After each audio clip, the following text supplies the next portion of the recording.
Hello friends, in this video we'll be discussing about the parliamentary committees.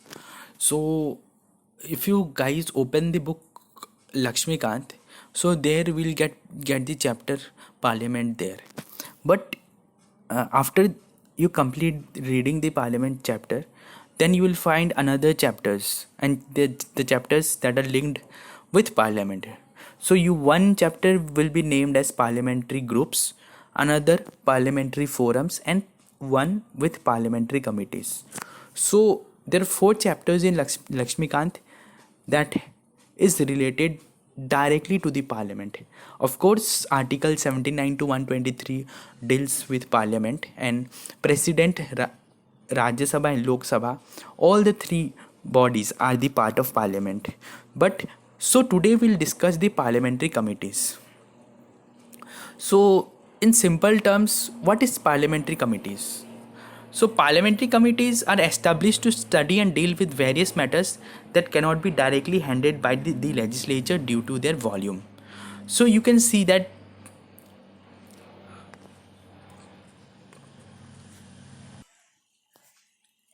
in simple terms, you can say that the parliamentary committees are established so to study the various matters that cannot be directly handled by the state legislatures because of their volume, and they also administer the executive branch. So you can say that parliamentary committees, in simple languages, they are there to support the parliament.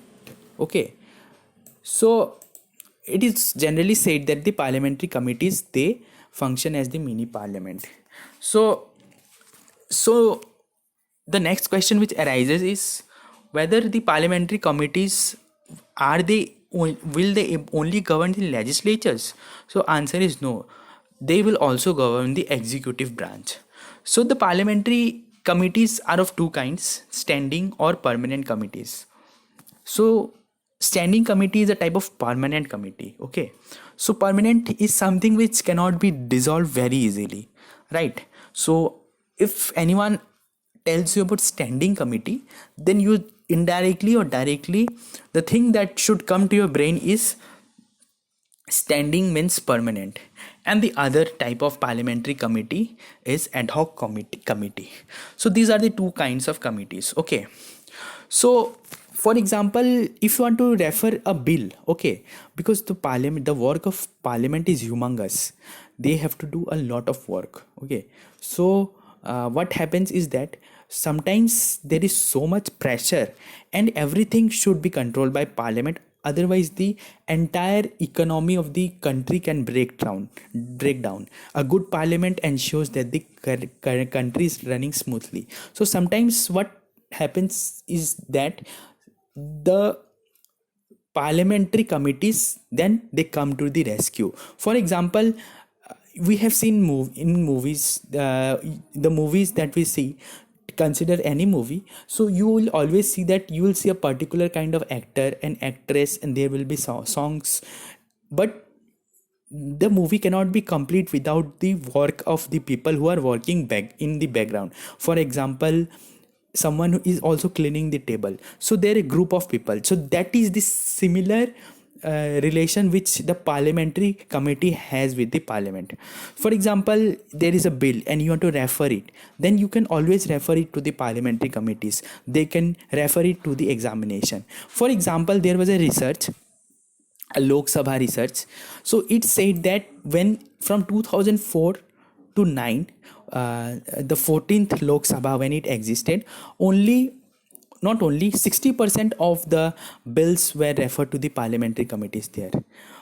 When the same thing during the second tenure, when Manmohan Singh was the prime minister again, he became the prime minister again of India from 2009 to 2014, then to 71% of the bills, they got referred to the parliamentary committees for examination. Okay, so but in the 16th Lok Sabha 2014, only 21% of the bills were referred to the parliamentary committees. So there is a sharp decline in the number of bills that have been referred to the committees.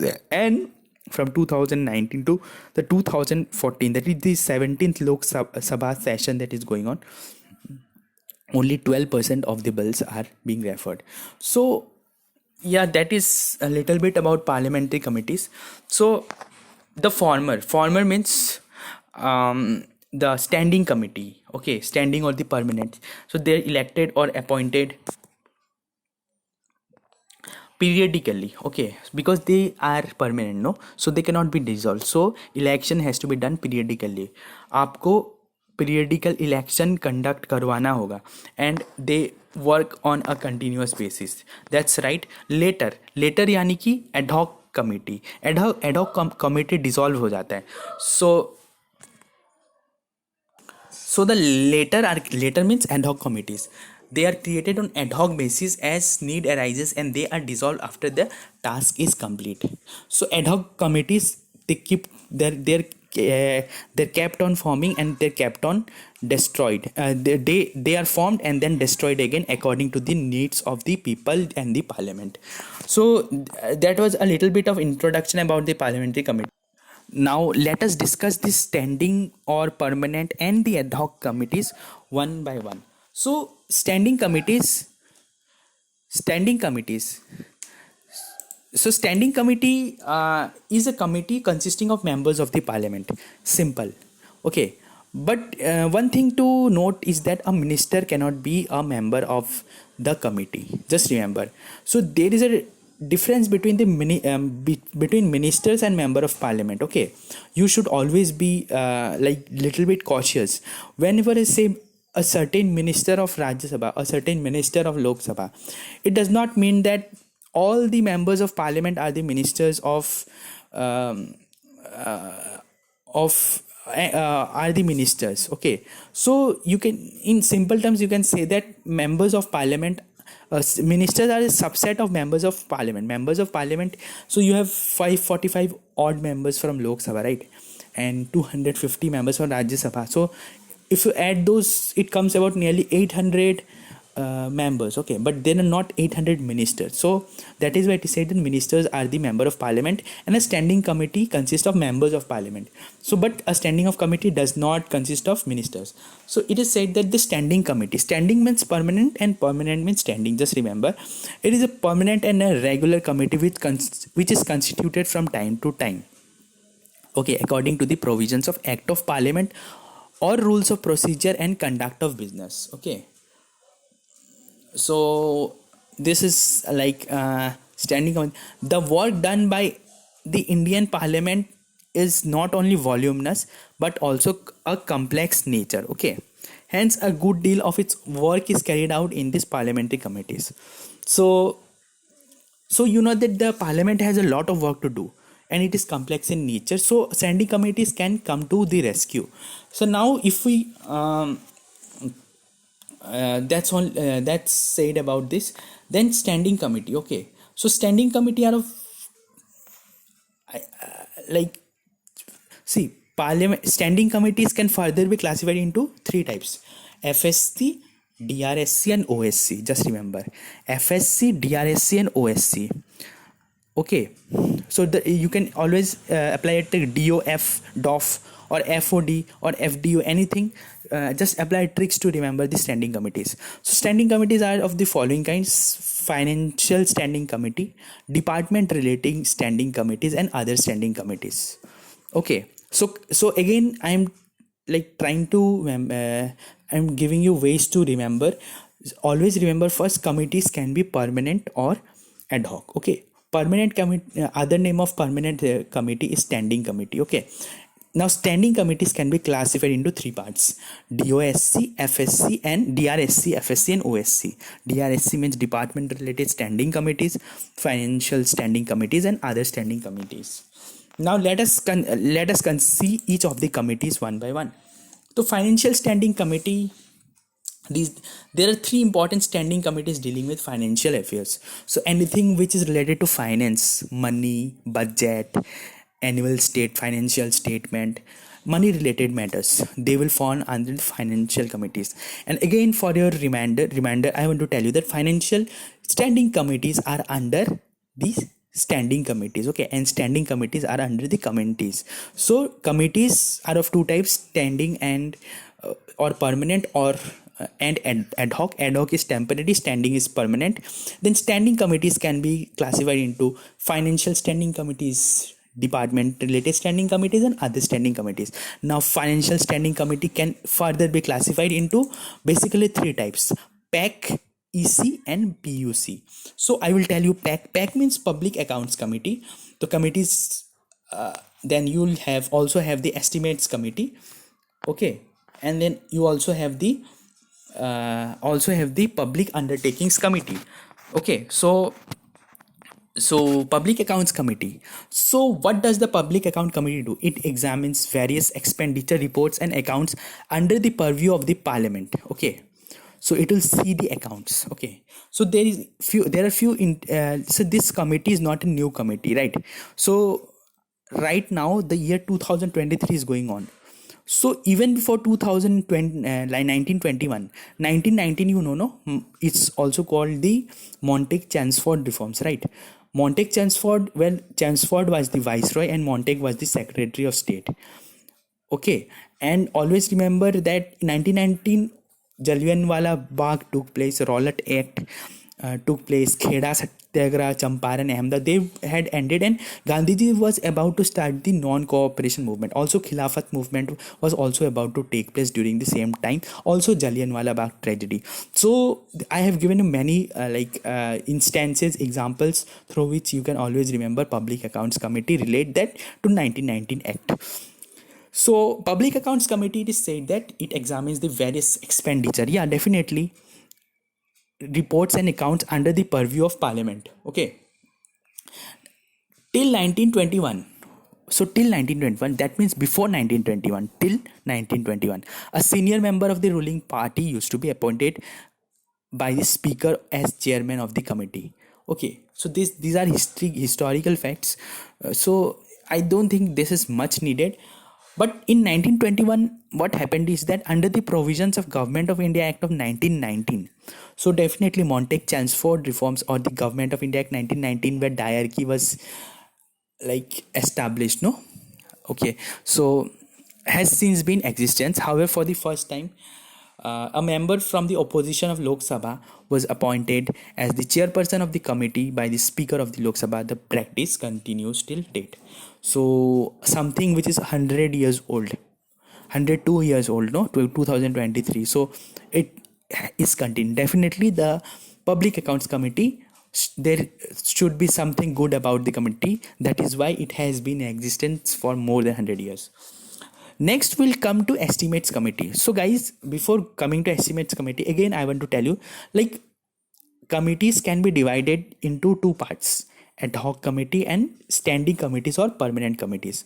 Again, standing committees can be classified into financial standing committees, department related standing committees, and other standing committees. Now financial standing committees can further be classified into Public Accounts Committee, Estimates Committee, and Public Undertakings Committee. So the classification structure is a big one. So what I would suggest you is that take a piece of paper, just write the classifications, you make a heading there, and then divide them into such and such, and then such and such, and then such and such, and then such and such, and then such and such.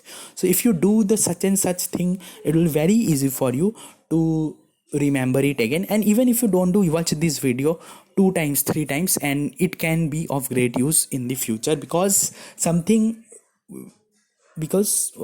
we have to revise a certain kind of thing certain number of times, so that we can recall in exams, right?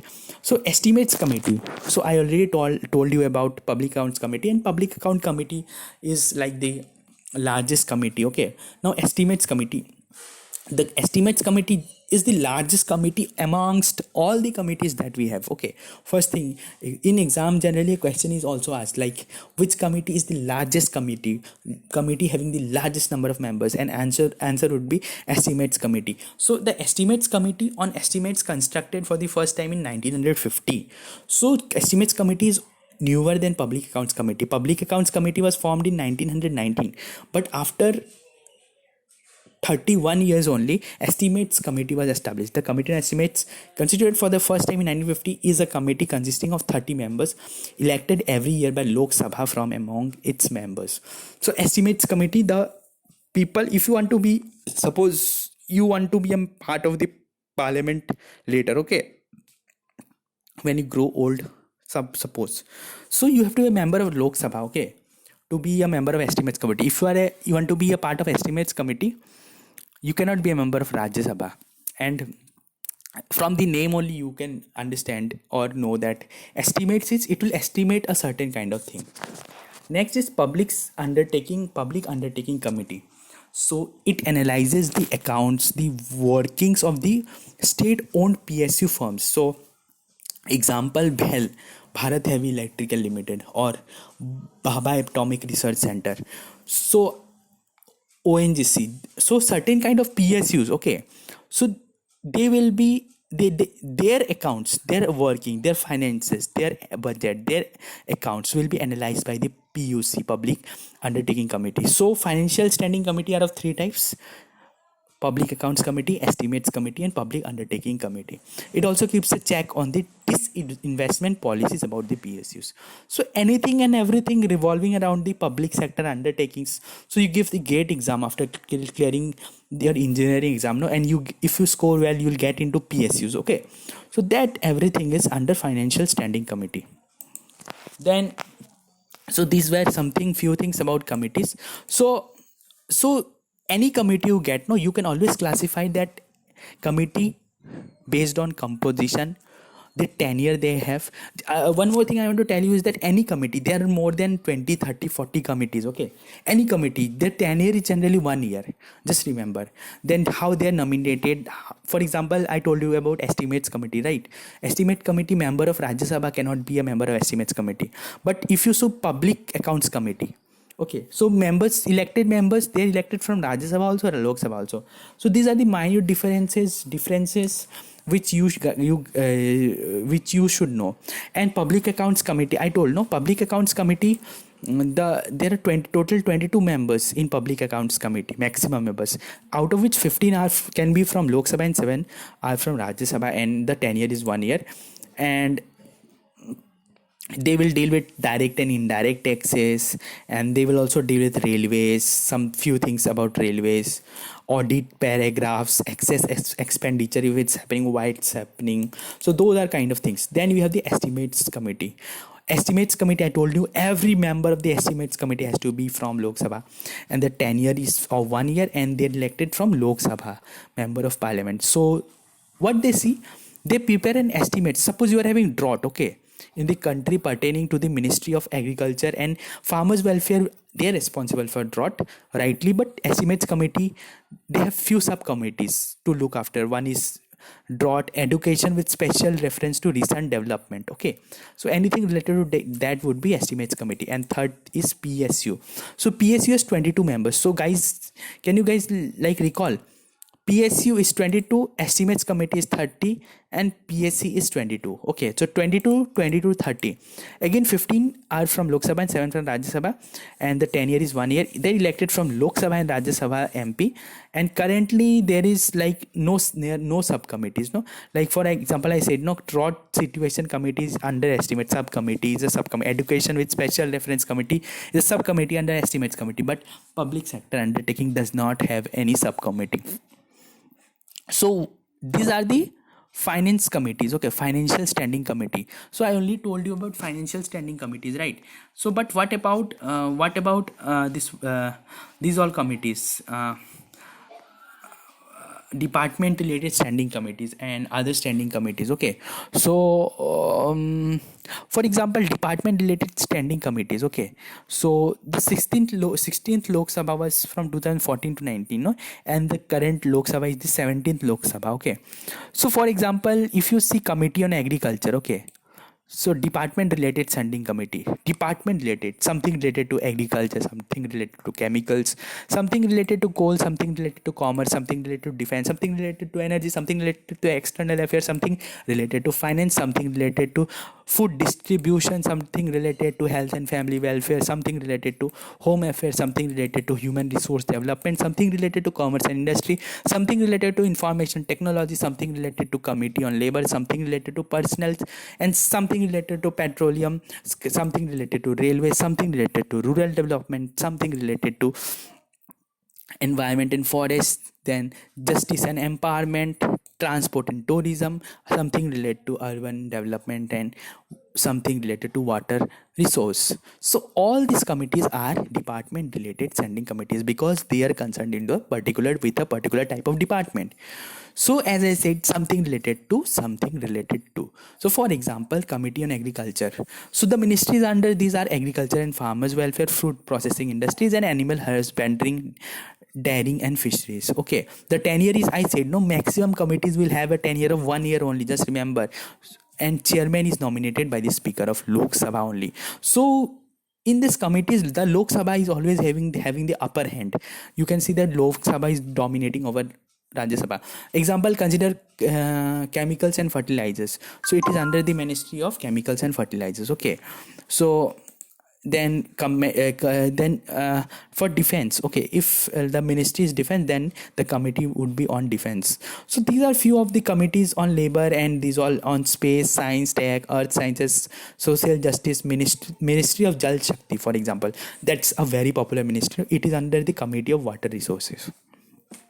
So I told you about, till now we have already discussed department related standing committees and financial standing committees. Financial standing committees are basically looking upon the finances, drought, anything else, this kind of things. Department related standing committees are DRSC, that means department related, as I already told you. And today will last topic that we see, committees chapter is very big, but today last we'll be discussing the other standing committees. Okay, so other standing committees, for example, there is business advisory committee. Okay, so you cannot classify it under department, no, business advisory, and it has 15 members. Okay, and tenure is not fixed. I said no, 1 year, but it is not necessary, it is not sacrosanct that every committee will have a tenure of 1 year. Mostly they have 1 year. But so for example, business advisory committee, so it is under other standing committee. Okay, so the tenure is not fixed. Committee on privileges, so tenure is not fixed. Then we have committee on absence of members. If there are few members who are not coming, they are like not working properly. Okay, so you need to have a committee on that regards, with that regards also, no. So that is the committee of absence of members from the sittings of the house. So it's a very, the parliamentary committees and the Parliament of India is a very elaborated and a thought out process, right? Then committee on empowerment of women, committee on government assurances, committee on papers laid on table, committee on petitions, committee on private and members bill, committee on subordinate general purposes, house committee, joint committee on offices and profit, joint committees on salaries and allowances, library committees, okay, rules committee, committee on welfare. These are the certain kind of other standing committees. Okay, so there are 16 different other standing committees, and mostly members might be nominated. For example, rules committee members are nominated, but committee on welfare for scheduled caste and scheduled tribes, the members are elected. Similarly, the joint committee on offices of I'm talking about other standing committees. So joint committee on the salaries and allowances of MPs are nominated, but the joint committee on offices of profit are elected.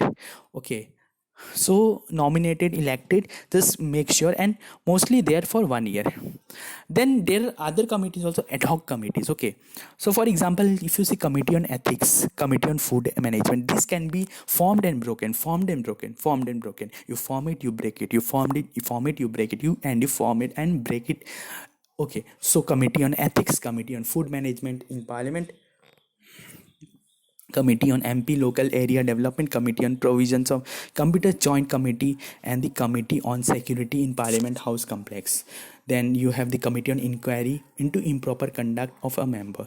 So these are the committees which are ad hoc. Okay, I would also like to tell you some few committees to so that you understand in a more better way. For example, the first committee, earliest committees that comes to my mind is a Rowlatt committee. Okay, so Rowlatt Act, you remember, no? Rowlatt Act, Jallianwala Bagh incident, you remember, no? Rowlatt Act. So Rowlatt committee was formed, no? Committee that was formed in December 1917, and it submitted its report. So they will definitely, if you are forming a committee, they will submit a report. Okay, so after independence, another important committee, do you remember Swaran Singh committee of 1976? So the committee, what did this committee say? So these are examples of, I'm saying this because these are after independence committees. Okay, there is no classification as such, but Swaran Singh committee, after independence, it made recommendation about fundamental duties.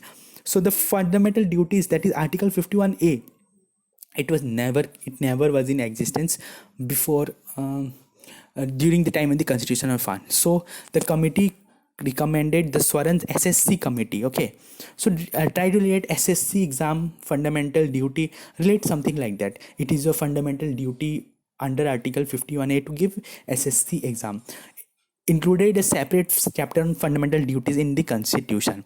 It stressed that the citizens should become conscious that in addition to the enjoyment of rights, they also have certain duties to perform as well.